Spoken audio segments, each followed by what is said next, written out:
Dana, thank you for that warm welcome, and I also want a special thanks to the mayor, who's been stuck shepherding me around the city today. We sat in church and had a phenomenal time. The pastor gave one of the funniest, best sermons I've ever had. She and I couldn't stop giggling the whole time. But it's great to be with you all here in beautiful Charlotte, in the great state of North Carolina. The last time I was here was maybe 6 months ago, outdoors. We did an event. And I want to thank you all for coming out on Sunday, and we promise not to keep you too long. I know there's a Panthers game about to kick off. Yeah, well, we have the Giants and the Jets, so don't go working me over about this. It's been a great visit so far, but there has been one disappointment. I was really looking forward to going to Price's Chicken Coop. Turns out they're closed on Sundays. Who knew? Maybe we'll pick up some Bojangles before I leave. Anyways, it's been great to meet some of the new staff that we've hired. And just quickly, I'd like to thank a few people here. Smudgy, where did you get the name Smudgy? Baby store. James Mitchell, for everything he's done to make us feel at home. You really are the greatest. One of our national co-chairs made the trip, Mayor Steve Benjamin, who has just been as a guiding light to me.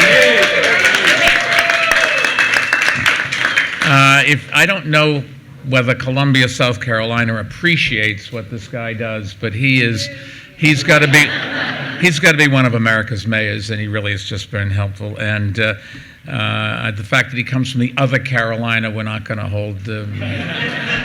And Alma Adams, where Alma? There we are.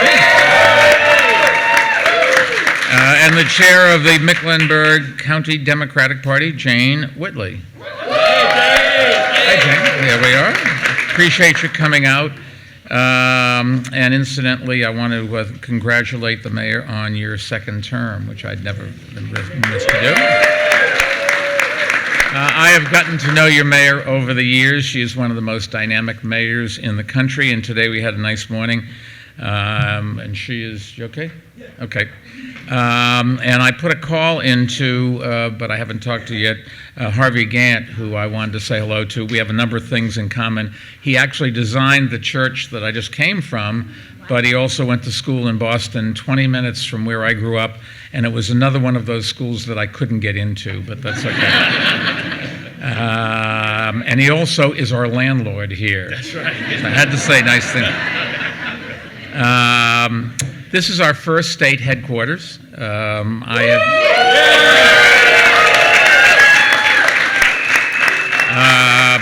All my headquarters campaign stuff was basically in one place in New York City for 12 years, 3 elections. I will say I love campaigning, every one of them, and particularly the way they turned out. So I was very happy about that. But I'd never done anything on the scale of this. And somebody said, why are you running for president? And I said, well, there's a whole bunch of reasons I'll come back to later on.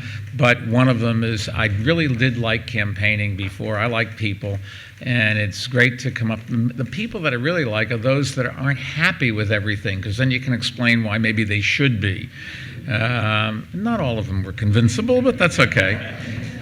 We are here for the long haul. Other campaigns come in and then they disappear, and the week before Super Tuesday, but we're here and we are going to stay here, not just through Super Tuesday, but through the Republican convention when you know who comes to town.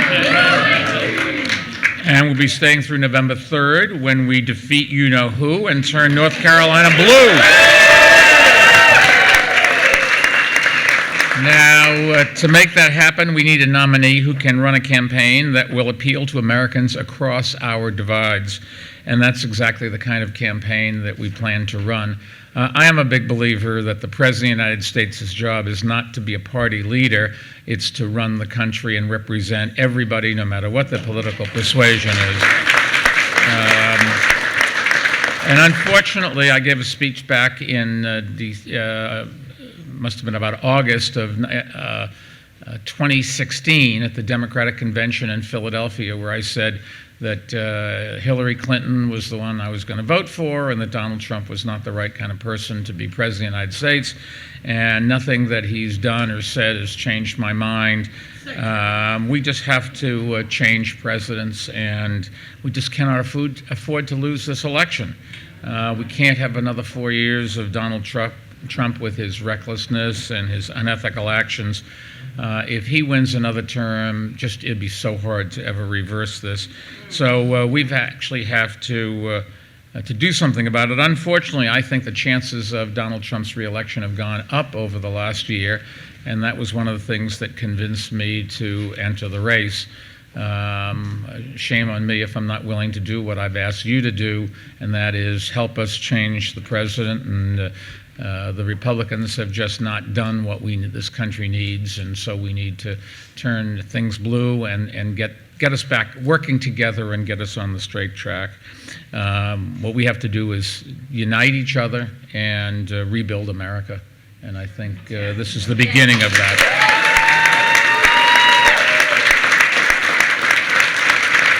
Now, my staff said, you should tell people what you have in common with Donald Trump. After all, we both come from New York, and people say, how well do you know him? Well, we cut some ribbons together, and we took the subway together, and that sort of thing. But we don't have an awful lot in common. He inherited his money, and I didn't. My father started out made $6,000 the best year of his life, and I started my company from scratch. Donald played a CEO on reality TV. I actually worked as one in real life. So a little different. He filed for bankruptcy 6 times. Wow. I guess he finally found something he was good at. I like that. My company has grown every year during recessions, and unlike Donald Trump, I give away virtually all of my company's profits to support issues that I've devoted my life to. I care about a handful of things, but they are so important. Particularly, I look at my kids, and we just all have to pull together. Gun violence is just an outrage in this country. We have to do something about it. Public health, there are too many people that don't get the kind of medical care and don't know what's things that are hurting themselves, and places where it's dangerous to go. Education is maybe the #1 priority. Long term, you just have to have a good education, or you're not going to be able to survive in the economy that we're going into. And climate change, which has the potential to destroy the planet. And we just have to stop saying it's not real and start doing something about it. We all have to get together, and we know what to do. It's just we're not willing to do it, or not willing to do it fast enough.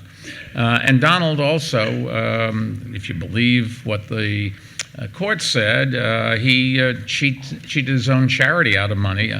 God, I don't know how you can do that, but there's one more difference that I wanted to mention. He has no respect for the truth, all kidding aside. He just makes up alternative facts, and he denies science. I have a saying in my company, "In God we trust, everyone else bring data."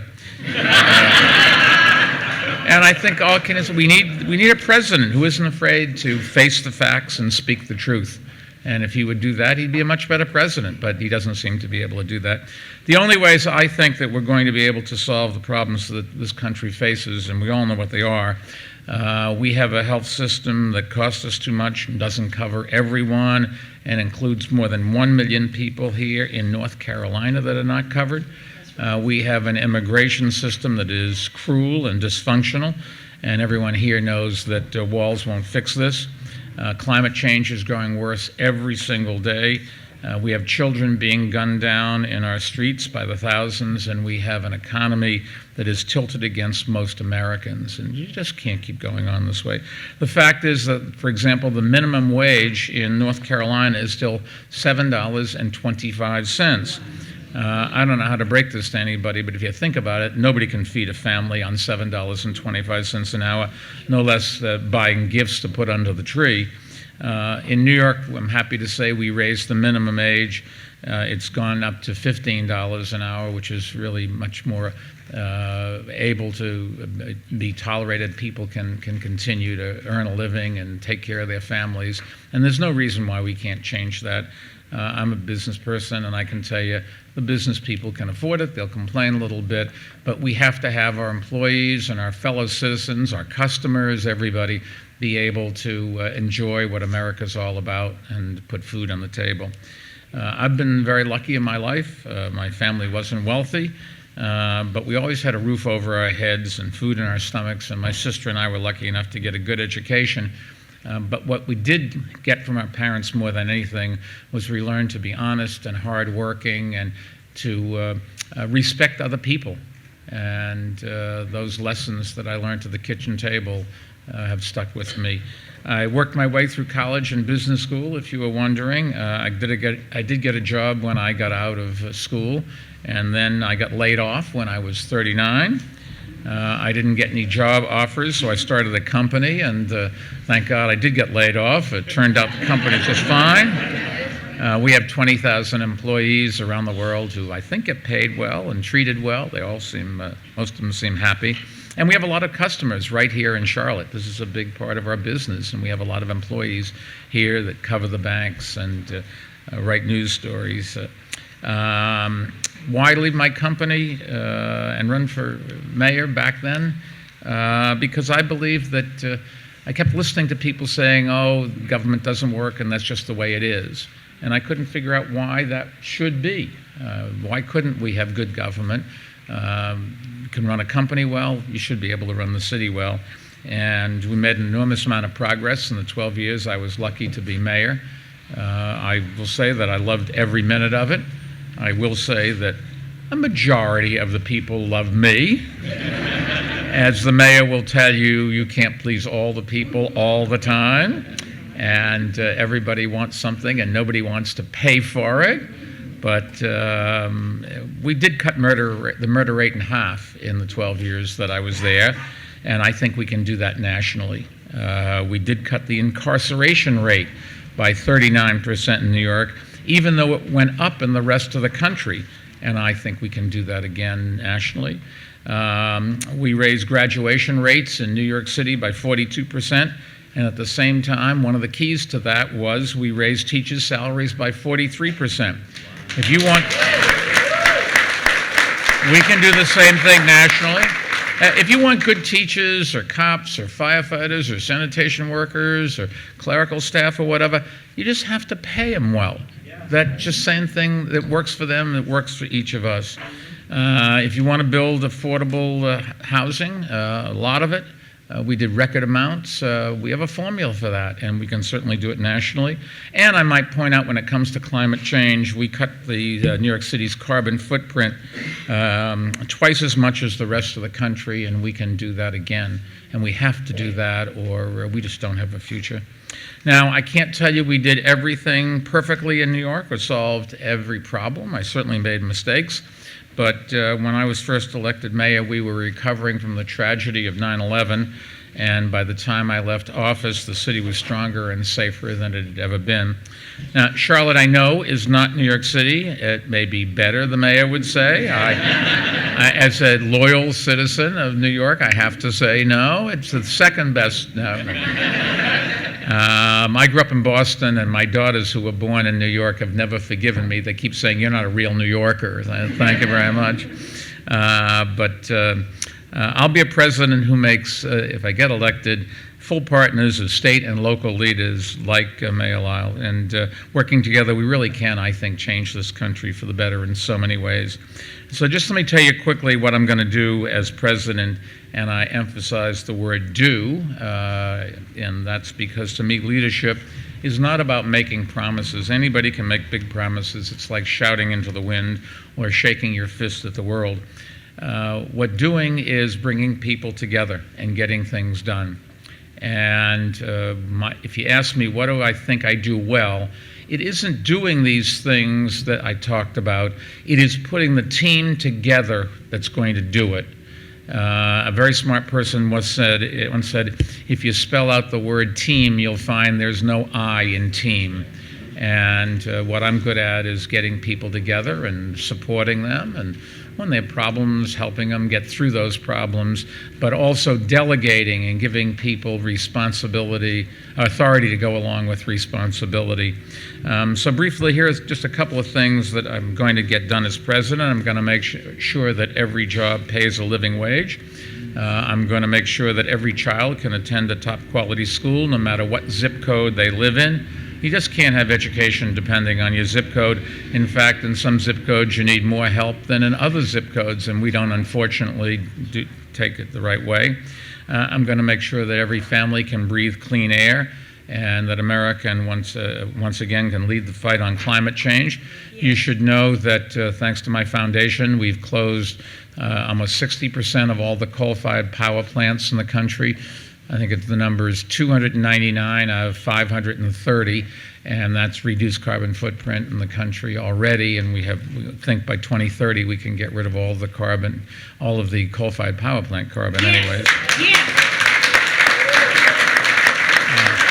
I will certainly focus and make sure every community is better protected against gun violence. Every town, the Bloomberg Philanthropies gun effort has had enormous progress. There's half the states in the country that have background checks now, and that really does cut particularly the suicide rate among young people, but also the murder rate. I'm going to make sure that everybody that doesn't have health insurance should get it. You know, we don't have to spend an enormous amount of money. That well, the federal numbers are already always big, but we just cannot. We're too compassionate and too wealthy a country to let 30 million people go unable to see a doctor if they have something really wrong. Just have to do it.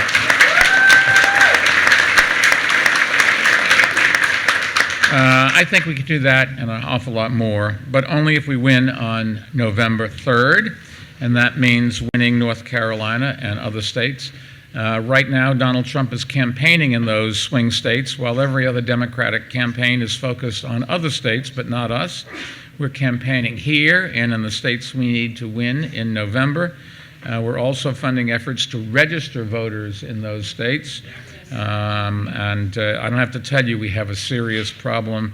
Voter suppression is something that happens all too often in too many places, and we just have to make sure that everybody has the voting rights that the Constitution meant them to have here and across the country.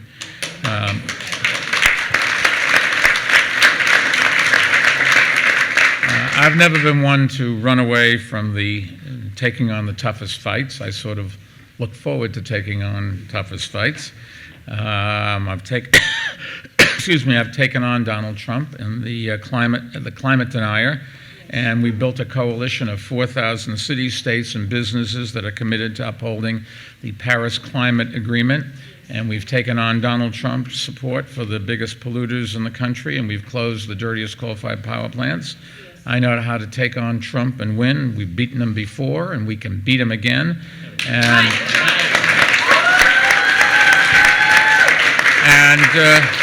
together we can send him back to not Mar-a-Lago, but to Mother Russia. He'll like that one. Seriously, let me close with just one thought. When I was a child and a Boy Scout, I loved the Boy Scouts, I was taught to believe in the promise and the potential of America. And I've always believed that America is at its best when we work together to find meaningful and lasting solutions to the big challenges that we face. So I'm tired of a president that divides us for political purposes by party, by race, by ethnicity, and by religion. The president, as I said at the beginning, is supposed to lead the whole country. And we've just got to stop pulling people apart and start bringing this country together. That's what I would focus on in the months ahead. I'm going to announce my plans to address all the big issues facing the country, and we have a plan for each of these things so you can judge and decide whether you think they'll work. But more than plans, what I like to think I offer is leadership. I think if you look back at New York City for 12 years and talk to New Yorkers, generally they would say that we all pulled together. I never divided people. It was always it was we and included everybody. And while everything didn't work, enough worked that we left the city an awful lot better than we found it. So I'm ready to get working. Mayor, thank you for everything. And Steve, thank you for everything. And let's go turn North Carolina blue in 2020.